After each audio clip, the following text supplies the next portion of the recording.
O quarto 303.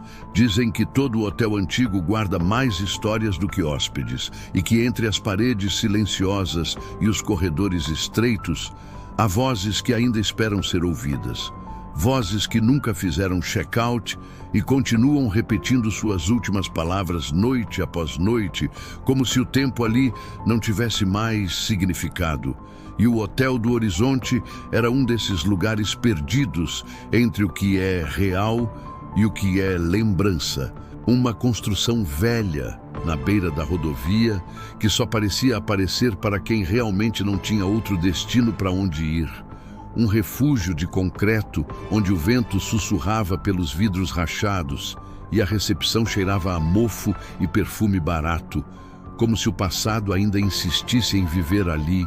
Naquela noite de chuva intensa, um homem chamado André dirigia há horas sem rumo definido e com os olhos ardendo de cansaço, o rádio do carro só emitia chiados e a estrada parecia se repetir sem fim, cada curva igual à anterior, até que um letreiro piscando no escuro chamou sua atenção: Hotel do Horizonte. Letras vermelhas quase apagadas pela chuva, e por alguma razão que ele não soube explicar, virou o volante e entrou. Sentindo o asfalto ceder sob as rodas e o som da tempestade ser abafado pelo vento parado do estacionamento, desceu do carro com a mochila nas costas e entrou pela porta de vidro trincada, onde um homem velho o esperava atrás de um balcão de madeira tão antigo que parecia prestes a desabar. O recepcionista o olhou de cima a baixo com olhos fundos e cansados e perguntou se ele procurava abrigo ou esquecimento. André respondeu que só precisava de um quarto por uma noite, nada mais. E o velho sorriu de um jeito estranho, como quem entende coisas que o outro ainda não sabe. Abriu um livro de registros de capa de couro e passou o dedo sobre os nomes escritos ali, como se estivesse procurando um que ainda não tivesse sido riscado. Então, murmurou que só havia 4 quartos disponíveis: o 201, o 205, o 208 e o 303. Mas o último parecia pesar na voz dele, como se dissesse algo que não queria pronunciar. André, sem pensar muito, respondeu que aquele servia e o homem apenas entregou a chave e disse baixinho que o elevador não funcionava há anos e que se ouvisse o telefone tocar, não deveria atender. A escadaria era longa e úmida e o som dos passos de André parecia se multiplicar nas paredes, como se outras pessoas subissem junto com ele. E quando chegou ao 3º andar, a luz dos corredores piscava como se respirasse. E todas as portas tinham números dourados, menos uma, a 303, cuja placa estava arranhada e pendia torta. Ele encaixou a chave e sentiu resistência, como se a fechadura tivesse esquecido como abrir. Mas quando a porta finalmente cedeu, o ar que veio de dentro cheirava a limpeza recente, misturada com ferrugem. Uma combinação que lembrava algo entre hospital e cemitério. O quarto era pequeno e simples, com uma cama impecavelmente arrumada, um espelho de corpo inteiro na parede oposta e um telefone antigo sobre a mesinha, tudo perfeitamente no lugar, perfeitamente errado.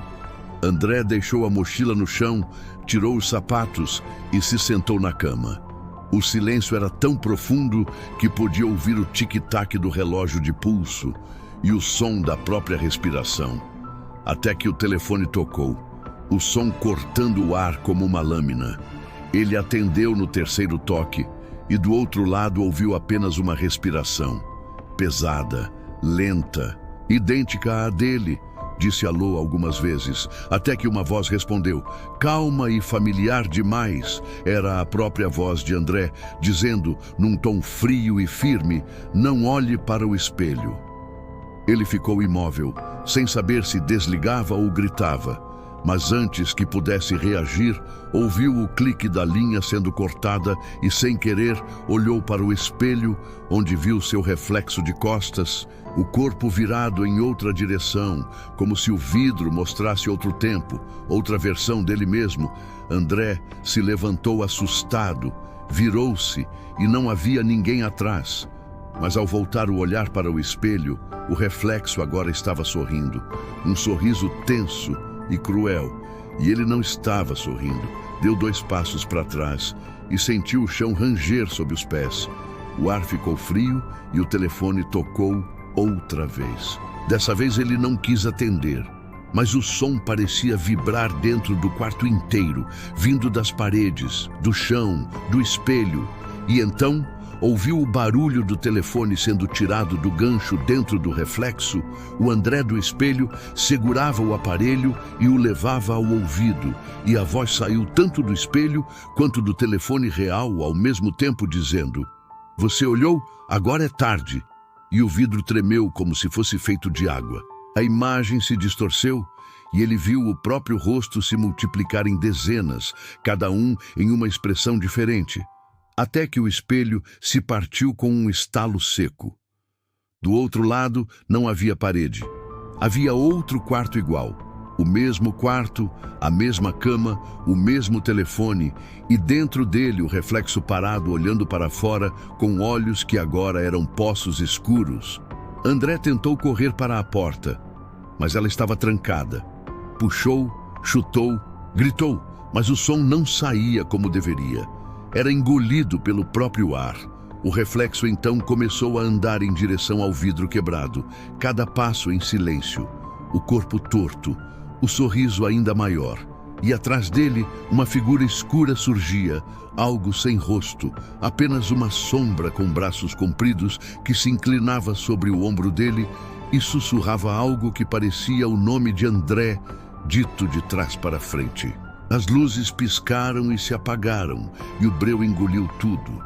A única coisa audível era uma respiração que não era dele, uma respiração que vinha de perto, muito perto. O frio se espalhou pelos ossos e o chão parecia vibrar sob seus pés. E então a luz voltou e o espelho estava intacto outra vez. Só que o reflexo mostrava André deitado, dormindo sobre a cama, respirando calmamente, enquanto ele continuava em pé diante do espelho com as mãos tremendo e o coração disparado. E o telefone tocou uma última vez. Um som suave, quase um convite. Ele atendeu e ouviu a voz calma e familiar dizendo: "Agora é sua vez de esperar." Na manhã seguinte, o recepcionista anotou mais um nome no livro de registros e apagou outro, como sempre fazia quando um hóspede deixava de existir entre o andar e o chão. Ninguém viu André sair.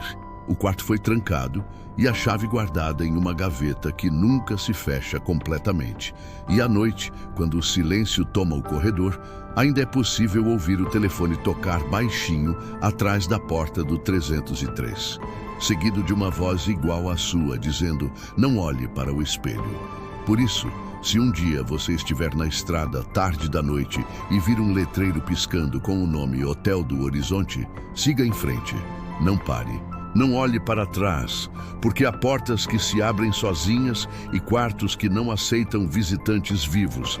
E se por curiosidade ou cansaço você decidir entrar e pedir abrigo, lembre-se de uma coisa: quando te oferecerem o quarto 303, recuse, sempre recuse, ou seu reflexo talvez seja o último a sair.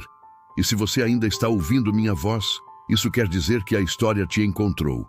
Então prove que ainda está do lado dos vivos.